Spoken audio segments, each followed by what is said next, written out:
बिस्मिल्लाहिर्रहमानिर्रहीम। अस्सलाम वालेकुम स्टूडेंट्स। आज क्लास 9 का लेक्चर नंबर हम 10 स्टार्ट करेंगे। इससे पहले वाली वीडियो में हमने लेक्चर नंबर 9 तक डेफिनेशंस वगैरह देखी थी। एक्सरसाइज 1.2 से पहले जितनी भी हमारे पास डेफिनेशंस थी हमने उनको डिस्कस किया था। वो डेफिनेशन समझने के बाद हम जो है वो क्वेश्चन को ईजिली सॉल्व कर पाएंगे। तो एक्सरसाइज 1.2 का क्वेश्चन नंबर 1 आपके पास है कि from the following matrix identify unit matrix, row matrix, column matrix and null matrix. कहता है जस्ट आपने आइडेंटिफाई करना है, इसको सॉल्व नहीं करना। आपको इस तरह के डिफरेंट जो है वो मैट्रिक्स गिवन होंगे, आपने बताना ये है कि सिर्फ कि इसमें से आपके पास यूनिट मैट्रिक्स कौन सा है, रो मैट्रिक्स कौन सा है, कॉलम मैट्रिक्स कौन सा है एंड नल मैट्रिक्स कौन सा है। जस्ट आपने उसका नेम लिख देना कि ये आपके पास कॉलम मैट्रिक्स होगा, ये आपके पास नल मैट्रिक्स होगा और ये आपके पास रो मैट्रिक्स होगा। बात क्लियर है। अब ये 2-3 पार्ट्स जो है मैंने इस क्वेश्चन के लिए, इस तरह के जितने भी आपके पास पार्ट आ सकते हैं आप उसको जो है वो इजीली सॉल्व कर पाएंगे। आप इजीली बता पाएंगे कि कौन सा कॉलम मैट्रिक्स है, कौन सा रो मैट्रिक्स है और कौन सा जो है वो नल मैट्रिक्स है। अब इसमें हम देखते हैं कि जो हमारे पास फर्स्ट पार्ट है ई पार्ट।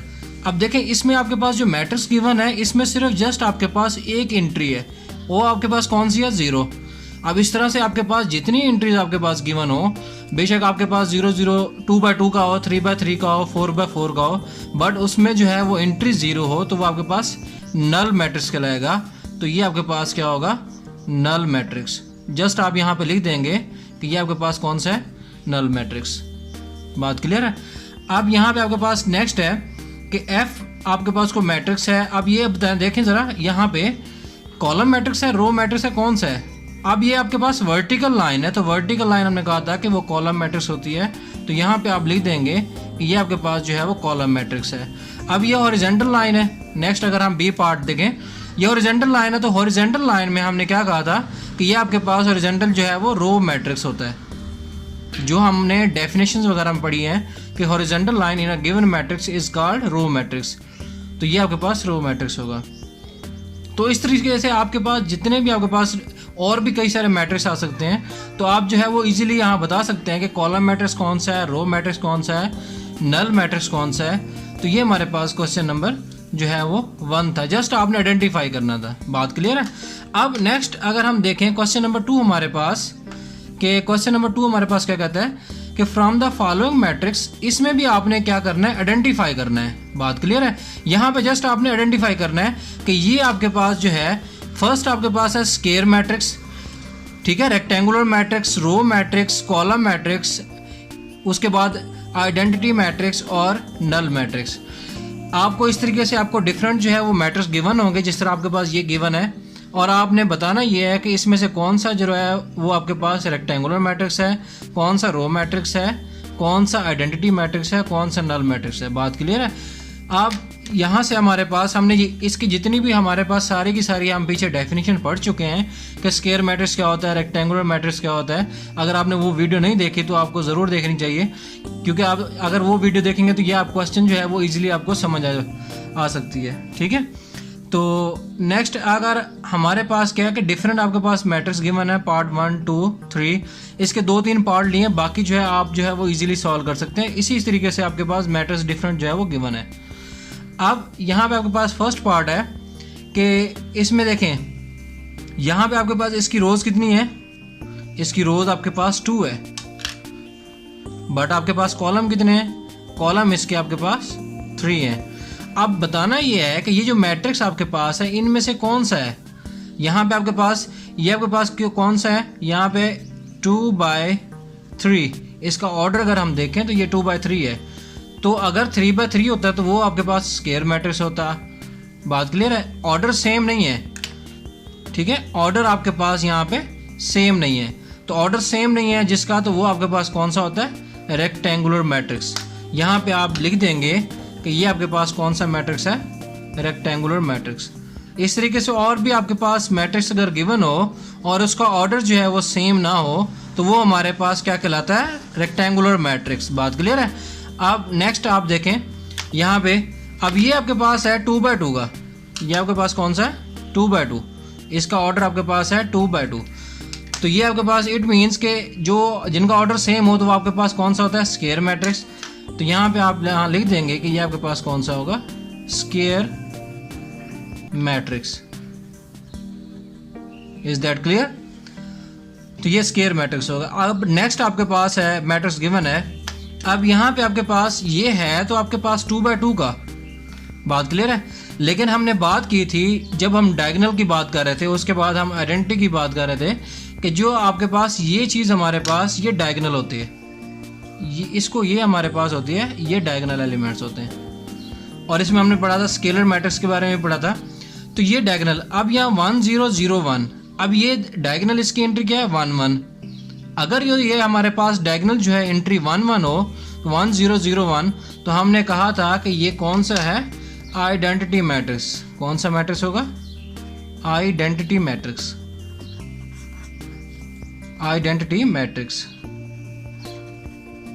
तो ये हमारे पास क्वेश्चन नंबर 2 का थर्ड पार्ट था।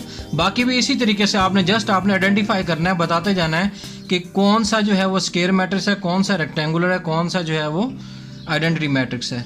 बात क्लियर? नेक्स्ट आपके पास ये क्वेश्चन नंबर हमारे पास 2 था। क्वेश्चन नंबर 3 में भी आपने जस्ट उसको आइडेंटिफाई करना है, आपने उसको सॉल्व नहीं करना। तो क्वेश्चन नंबर आपके पास 2 हमारे पास क्या होगा, क्वेश्चन नंबर हमारे पास 2 हो गया 3 क्वेश्चन नंबर। तो क्वेश्चन नंबर 3 में कहता ये है कि from the following matrix identify the diagonal. यहाँ पे आपके पास डायगोनल, स्केलर एंड यूनिट या आइडेंटिटी। यूनिट होगा या आइडेंटिटी, आप एक ही चीज़ है, आप उसको जो है वो यूनिट मैट्रिक्स भी कह सकते हैं और आइडेंटिटी मैट्रिक्स भी कह सकते हैं। ठीक है, अब यहाँ पे हमने देखना है कि ये आपके पास मैट्रिक्स जो है वो डिफरेंट गिवन है, हमने बताना ये है कि कौन सा स्केलर है, कौन सा डायगोनल है। क्लियर है बात? अब यहाँ पे हम देखते हैं कि हमने याद करें, अगर आप लोगों ने वीडियो देखी है इससे पहले, तो हमने कहा था कि जो स्केलर मैट्रिक्स होता है वो कहलाता तो आपके पास डायगोनल मैट्रिक्स ही है। स्केलर मैट्रिक्स हमारे पास डायगोनल मैट्रिक्स कहलाता है। ठीक है, बट उसकी एंट्री सेम होनी चाहिए। डायगोनल आपके पास सेम एंट्री होनी चाहिए, जिस तरह आपके पास ये है, ये आपके पास 4 4 है। डायगोनल एलिमेंट्स अगर आपके पास सेम होंगे तो आपके पास स्केलर मैट्रिक्स कहलाएगा। ठीक है, अब यहाँ पे आपके पास देखें डायगोनल एलिमेंट्स आपके पास सेम है, तो क्या होगा आपके पास, यहाँ पे आप लिख देंगे कि ये आपके पास स्केलर मैट्रिक्स है। ठीक है, स्केलर मैट्रिक्स।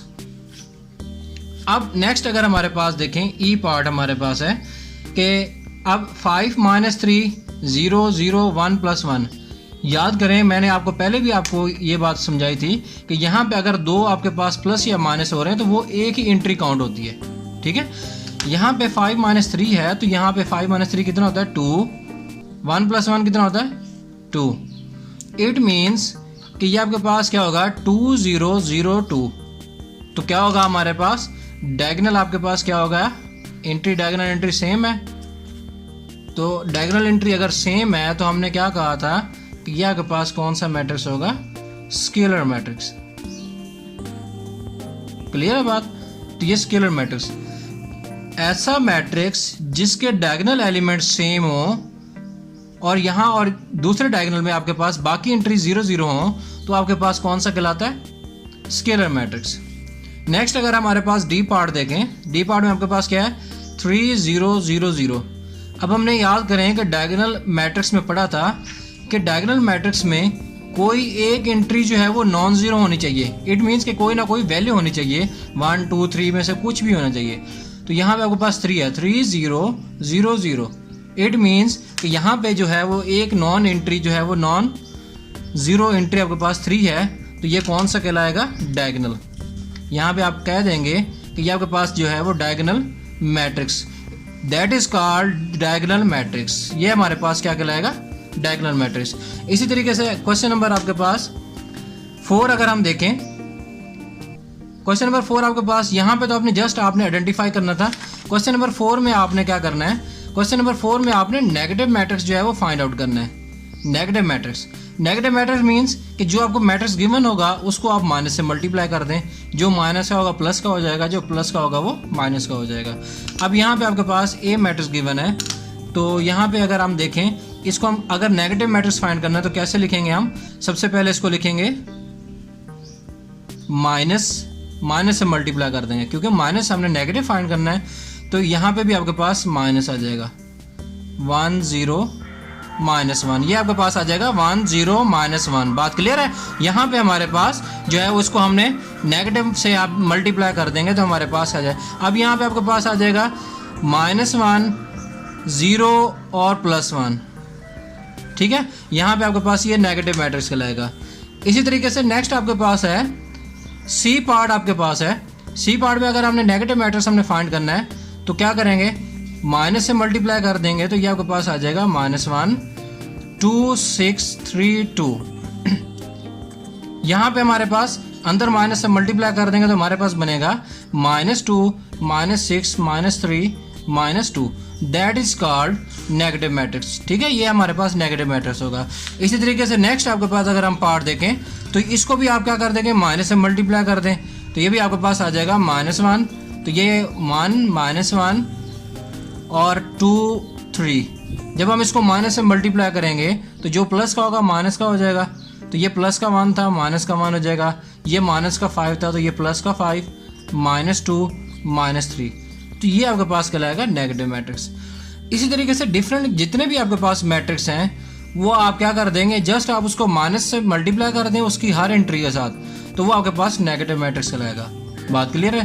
तो ये एक्सरसाइज जो है 1.2 का क्वेश्चन नंबर 4 तक जो है हमने आज इस वीडियो में जो है वो डिस्कस किया। इंतहाई सिंपल है, कोई इसमें मुश्किल नहीं है। जस्ट पहले 2-3 पार्ट तो क्वेश्चन तो आपको ऐसे ही हैं कि आपने जस्ट उसको आइडेंटिफाई करना है, और क्वेश्चन नंबर 4 में आपने जस्ट क्या करना है, नेगेटिव से मल्टीप्लाई करना है। तो नेक्स्ट वीडियो में हम मिलते हैं, उसमें हम जो क्वेश्चन नंबर 5 6 7 आप देखेंगे, वो मोस्ट इंपॉर्टेंट क्वेश्चन है बोर्ड के पॉइंट ऑफ व्यू से। तो तब तक के लिए हमें इजाज़त दीजिए। अल्लाह हाफिज़।